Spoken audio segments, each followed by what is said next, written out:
Twilight, Chapter 9, Theory. Can I ask just one more? I pleaded as Edward accelerated much too quickly down the quiet street. He didn't seem to be paying any attention to the road. He sighed. One, he agreed, his lips pressed together into a cautious line. Well, you said you knew I hadn't gone into the bookstore and that I had gone south. I was just wondering how you knew that. He looked away, deliberating. I thought we were past all the evasiveness, I grumbled. He almost smiled. Fine then. I followed your scent. He looked at the road, giving me time to compose my face. I couldn't think of an acceptable response to that, but I filed it carefully away for future study. I tried to refocus. I wasn't ready to let him be finished, now that he was finally explaining things. And then you didn't answer one of my first questions, I stout. He looked at me with disapproval. Which one? How does it work, the mind reading thing? Can you read anybody's mind anywhere? How do you do it? Can the rest of your family? I felt silly, asking the clarification on make believe. That's more than one, he pointed out. I simply intertwined my fingers and gazed at him, waiting. No, it's just me, and I can't hear anyone anywhere. I have to be fairly close. The more familiar someone's voice is, the farther away I can hear them. But still, no more than a few miles. He paused thoughtfully. It's a little like being in a huge hall, filled with people, everyone talking at once. It's just a hum, a buzzing of voices in the background, until I focus on one voice, and then what they're thinking is clear. Most of the time, I tune it all out. It can be very distracting, and then it's easier to seem normal. He frowned as he said the word. When I'm not accidentally answering someone's thoughts rather than their words. Why do you think you can't hear me? I asked curiously. He looked at me, his eyes enigmatic. I don't know, he murmured. The only guess I have is that maybe your mind doesn't work the same way the rest of theirs do. Like, your thoughts are on the AM frequency and I'm only getting FM. He grinned at me, suddenly amused. My mind doesn't work right. I'm a freak. The words bothered me more than they should, probably because his speculation hit home. I'd always suspected as much, and it embarrassed me to have it confirmed. I hear voices in my mind, and you're worried that you're the freak. He laughed. Don't worry, it's just a theory. His face tightened. Which brings us back to you. I sighed. How to begin? Aren't we past all the evasions now? He reminded me softly. I looked away from his face for the first time, trying to find words. I happened to notice the speedometer. Holy crow, I shouted. Slow down. What's wrong? He was startled, but the car didn't decelerate. You're going 100 miles an hour. I was still shouting. I shot a panicky glance out the window, but it was too dark to see much. The road was only visible in the long patch of bluish brightness from the headlights. The forest along both sides of the road was like a black wall, as hard as a wall of steel if we veered off the road at this speed. Relax, Bella. He rolled his eyes, still not slowing. Are you trying to kill us? I demanded. We are not going to crash. I tried to modulate my voice. Why are you in such a hurry? I always drive like this. He turned to smile crookedly at me. Keep your eyes on the road. I've never been in an accident, Bella. I've never even gotten a ticket. He grinned and tapped his forehead. Built-in radar detector. Very funny, I fumed. Charlie's a cop, remember? I was raised to abide by traffic laws. Besides, if you turn us into a Volvo pretzel around a tree trunk, you can probably just walk away. Probably, he agreed, with a short, hard laugh. But you can't, he sighed, and I watched it with relief as the needle gradually drifted toward 80. Happy? Almost. I hate driving slow, he muttered. This is slow. Enough commentary on my driving, he snapped. I'm still waiting for your latest theory. I bit my lip. He looked down at me, his honey eyes unexpectedly gentle. I won't laugh, he promised. I'm more afraid that you'll be angry with me. Is it that bad? Pretty much, yeah. He waited. I was looking down at my hands so I couldn't see his expression. Go ahead. His voice was calm. I don't know how to start, I admitted. Why don't you start at the beginning? You said you didn't come up with this on your own. No. What got you started? A book? A movie? He probed. No. It was Saturday, at the beach. I risked a glance up at his face. He looked puzzled. I ran into an old family friend, Jacob Black. I continued. His dad and Charlie have been friends since I was a baby. He still looked confused. His dad is one of the Gilead's elders. I watched him carefully. His confused expression froze in place. We went for a walk. I edited, almost skimming out of the story. And he was telling me some old legends, trying to scare me, I think. He told me one. I hesitated. Go on, he said. About vampires. I realized I was whispering. I couldn't look at his face now, but I saw his knuckles tighten convulsively on the wheel. And you immediately thought of me, still calm. No, he mentioned your family. He was silent, staring at the road. I was worried suddenly, worried about protecting Jacob. He just thought it was a silly superstition, I said quickly. He didn't expect me to think anything of it. It didn't seem like enough. I had to confess. It was my fault I forced him to tell me. Why? Lauren said something about you. She was trying to provoke me, and an older boy from the tribe said your family didn't come to the reservation, only it sounded like he meant something different. So I got Jacob alone and I tricked it out of him. I admitted, hanging my head. He startled me by laughing. I glared up at him. He was laughing, but his eyes were fierce, staring ahead. Tricked him how? He asked. I tried to flirt. It worked better than I thought it would. Disbelief colored my tone as I remembered. I'd like to have seen that, he chuckled darkly. And you could accuse me of dazzling people. Poor Jacob Black. I blushed and looked out my window into the night. What did you do then? He asked after a minute. I did some research on the internet. And did that convince you? His voice sounded barely interested, but his hands were clamped hard onto the steering wheel. No, nothing fit. Most of it was kind of silly. And then I stopped. What? I decided it didn't matter, I whispered. It didn't matter. His tone made me look up. I had finally broken through his carefully composed mask. His face was incredulous, with just a hint of the anger I'd feared. No, I said softly. It doesn't matter to me what you are. A hard, mocking edge entered his voice. You don't care if I'm a monster, if I'm not human. No.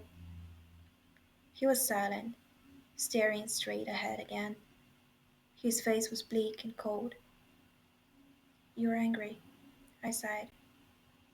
I shouldn't have said anything. "No," he said, but his tone was as hard as his face. "I'd rather know what you're thinking, even if what you're thinking is insane." "So I'm wrong again?" I challenged. "That's not what I was referring to." "It doesn't matter," he quoted, gritting his teeth together. "I'm right," I gasped. "Does it matter?" I took a deep breath. "Not really," I paused, "but I'm curious." My voice, at least, was composed. He was suddenly resigned. "What are you curious about?" "How old are you?"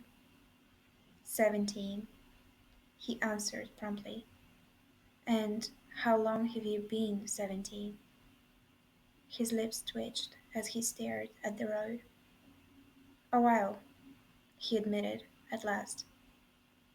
"Okay," I smiled, pleased that he was still being honest with me.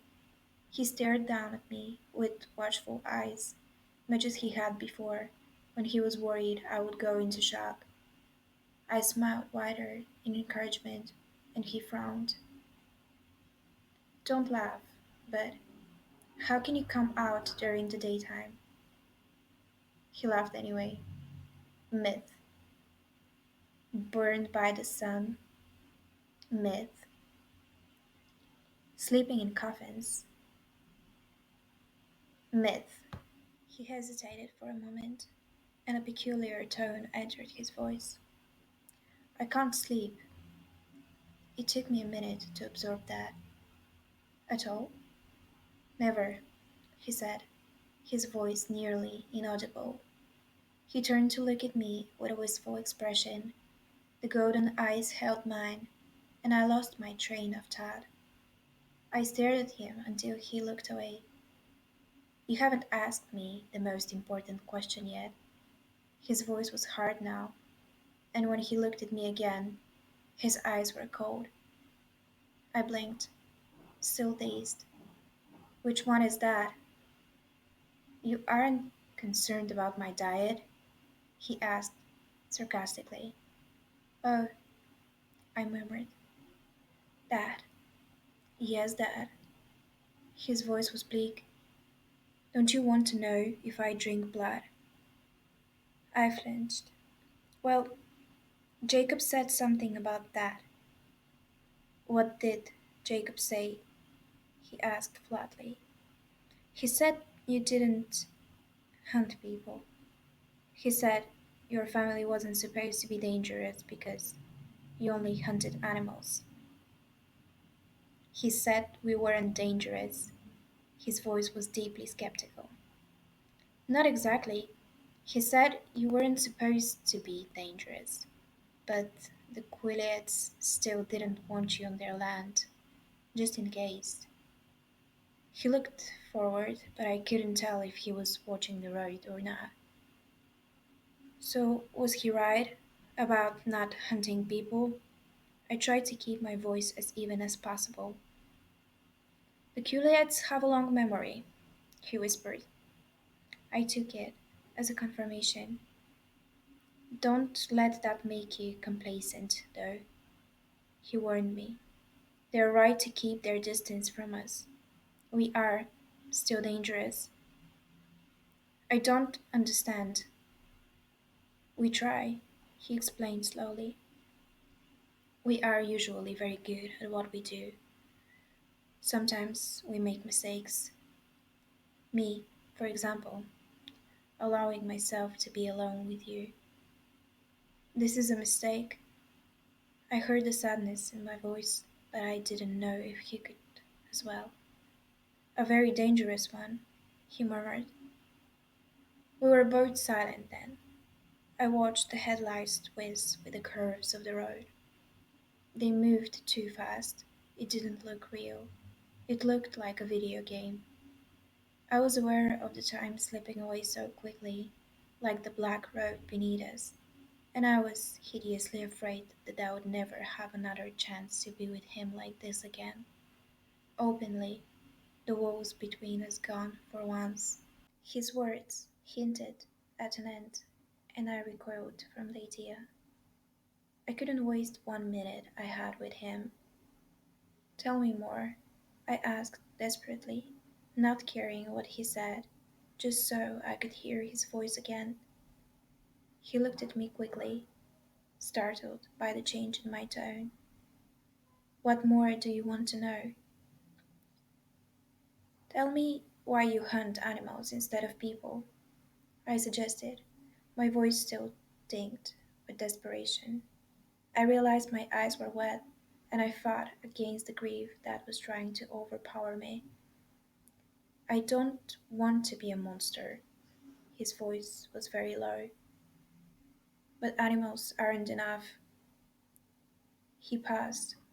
I can't be sure, of course, but I'd compare it to living on tofu and soy milk. We call ourselves vegetarians, our little inside joke. It doesn't completely satiate the hunger, or rather thirst, but it keens us strong enough to resist, most of the time. His tone turned ominous. Sometimes it's more difficult than others.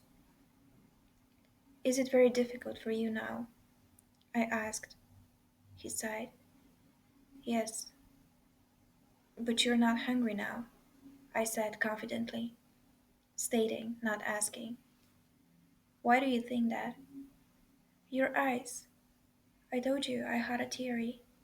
I've noticed that people, men in particular, are crabbier when they're hungry. He chuckled. You are observant, aren't you? I didn't answer. I just listened to the sound of his laugh, committing it to memory. Were you hunting this weekend with Emmett? I asked when it was quiet again. Yes. He paused for a second, as if deciding whether or not to say something. I didn't want to leave, but it was necessary. It's a bit easier to be around you when I'm not thirsty. Why didn't you want to leave? It makes me anxious to be away from you. His eyes were gentle but intense, and they seemed to be making my bones turn soft. I wasn't joking when I asked you to try not to fall in the ocean or get run over last Thursday. I was distracted all weekend worrying about you, and after what happened tonight, I'm surprised that you did make it through a whole weekend unscathed. He shook his head and then seemed to remember something. Well, not totally unscathed. What? Your hands, he reminded me. I looked down at my palms, at the almost heel scrapes across the heels of my hands. His eyes missed nothing. I fell, I sighed. That's what I thought. His lips curved up at the corners. I suppose being you, it could have been much worse, and that possibility tormented me the entire time I was away. It was a very long 3 days. I really got on Emmett's nerves. He smiled ruefully at me. 3 days? Didn't you just get back today? No, we got back Sunday. Then why weren't any of you in school? I was frustrated, almost angry as I thought of how much disappointment I had suffered because of his absence. Well, you asked if the sun hurt me, and it doesn't, but I can't go out in the sunlight, at least not where anyone can see. Why? I'll show you sometime, he promised. I thought about it for a moment. You might have called me, I decided. He was puzzled. But I knew you were safe. But I didn't know where you were. I hesitated, dropping my eyes. What? His velvety voice was compelling. I didn't like it, not seeing you. It makes me anxious too. I blushed to be saying this out loud. He was quiet. I glanced up apprehensive, and saw that his expression was pained. Ah, he groaned quietly. This is wrong. I couldn't understand his response. What did I say? Don't you see, Bella? It's one thing for me to make myself miserable, but a wholly other thing for you to be so involved. He turned his anguished eyes to the road, his words flowing almost too fast for me to understand. I don't want to hear that you feel that way. His voice was low, but urgent. His words cut me. It's wrong. It's not safe. I'm dangerous, Bella. Please, grasp that. No. I tried very hard not to look like a sulky child. I'm serious, he growled. So am I. I told you. It doesn't matter what you are, it's too late. His voice whipped out, low and harsh. Never say that. I bit my lip and was glad he couldn't know how much that hurt. I stared out at the road. We must be close now. He was driving much too fast. What are you thinking? He asked, his voice still raw. I just shook my head, not sure if I could speak. I could feel his gaze on my face, but I kept my eyes forward. Are you crying? He sounded appalled. I hadn't realized the moisture in my eyes had brimmed over. I quickly rubbed my hand across my cheek, and sure enough, traitor tears were there, betraying me. No, I said, but my voice cracked. I saw him reach toward me hesitantly with his right hand, but then he stopped and placed it slowly back on the steering wheel. I'm sorry. His voice burned with regret. I knew he wasn't just apologizing for the words that had upset me. The darkness slipped by us in silence. Tell me something, he asked after another minute, and I could hear him struggle to use a lighter tone. Yes, what were you thinking tonight, just before I came around the corner? I couldn't understand your expression. You didn't look that scared. You looked like you were concentrating very hard on something. I was trying to remember how to incapacitate an attacker. You know, self defense. I was going to smash his nose into his brain. I thought of the dark haired man with a surge of hate. You were going to fight them. This upset him. Didn't you think about running? I fall down a lot when I run, I admitted. What about screaming for help? I was getting to that part. He shook his head. You were right. I'm definitely fighting fate trying to keep you alive. I sighed. We were slowing, passing into the boundaries of Forks. It had taken less than 20 minutes. Will I see you tomorrow? I demanded. Yes, I have a paper due, too, he smiled. I'll save you a seat at lunch. It was silly, after everything we'd been through tonight, how that little promise sent flutters through my stomach and made me unable to speak. We were in front of Charlie's house. The lights were on, my truck in its place, everything utterly normal. It was like waking from a dream. He stopped the car, but I didn't move. Do you promise to be there tomorrow? I promise. I considered that for a moment, then nodded. I pulled his jacket off, taking one last whiff. You can keep it. You don't have a jacket for tomorrow, he reminded me. I handed it back to him. I don't want to have to explain to Charlie. All right, he grinned. I hesitated, my hand on the door handle, trying to prolong the moment. Bella? He asked in a different tone, serious but hesitant. Yes, I turned back to him too eagerly. Will you promise me something? Yes, I said, and instantly regretted my unconditional agreement. What if he asked me to stay away from him? I couldn't keep that promise. Don't go into the woods alone. I stared at him in blank confusion. Why? He frowned, and his eyes were tight as he stared past me out the window. I'm not always the most dangerous thing out there. Let's leave it at that. I shivered slightly at the sudden bleakness in his voice, but I was relieved. This, at least, was an easy promise to honor. Whatever you say. I'll see you tomorrow, he sighed, and I knew he wanted me to leave now. Tomorrow then.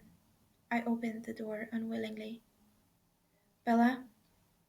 I turned, and he was leaning toward me, his pale, glorious face just inches from mine. My heart stopped beating. Sleep well, he said. His breath blew in my face, stunning me. It was the same exquisite scent that clung to his jacket, but in a more concentrated form. I blinked, thoroughly dazed. He leaned away. I was unable to move until my brain had somewhat unscrambled itself. Then I stepped out of the car awkwardly, having to use the frame for support. I thought I heard him chuckle, but the sound was too quiet for me to be certain. He waited till I had stumbled to the front door, and then I heard his engine quietly rev. I turned to watch the silver car disappear around the corner. I realized it was very cold. I reached for the key mechanically, unlocked the door, and stepped inside. Charlie called from the living room. Bella? Yeah, Dad, it's me. I walked in to see him. He was watching a baseball game. You're home early. Am I? I was surprised. It's not even 8 yet, he told me. Did you girls have fun? Yeah, it was lots of fun. My head was spinning as I tried to remember all the way back to the girls' night out I had planned. They both found dresses. Are you alright? I'm just tired. I did a lot of walking. Well, maybe you should go lie down. He sounded concerned. I wonder what my face looked like. I'm just going to call Jessica first. Weren't you just with her? He asked, surprised. Yes, but I left my jacket in her car. I want to make sure she brings it tomorrow.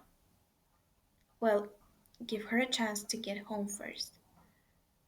Right, I agreed. I went to the kitchen and fell, exhausted, into a chair. I was really feeling dizzy now. I wondered if I was going to go into shock after all. Get a grip, I told myself. The phone rang suddenly, startling me. I yanked it off the hook. Hello? I asked breathlessly. Bella? Hey Jess, I was just going to call you. You made it home? Her voice was relieved and surprised. Yes, I left my jacket in your car. Could you bring it to me tomorrow? Sure, but tell me what happened, she demanded. Tomorrow? In Trick? Okay. She cut on quickly. Oh, is your dad there? Yes, that's right. Okay, I'll talk to you tomorrow then. Bye. I could hear the impatience in her voice. Bye, Jess. I walked up the stairs slowly, a heavy stupor clouding my mind. I went through the motions of getting ready for bed without paying any attention to what I was doing. It wasn't until I was in the shower, the water too hot, burning my skin, that I realized I was freezing. I shuddered violently for several minutes before the steaming spray could finally relax my rigid muscles. Then I stood in the shower, too tired to move, until the hot water began to run out. I stumbled out, wrapping myself securely in a towel, trying to hold the heat from the water in so the aching shivers wouldn't return. I dressed for bed swiftly and climbed under my quilt. curling into a ball, hugging myself to keep warm. A few small shudders trembled through me. My mind still swirled, dizzily, full of images I couldn't understand, and some I fought to repress. Nothing seemed clear at first, but as I felt gradually closer to unconsciousness, a few certainties became evident. About three things I was absolutely positive. First, Edward was a vampire. Second, there was part of him, and I didn't know how potent that part might be, that thirsted for my blood. And third, I was, unconditionally and irrevocably, in love with him.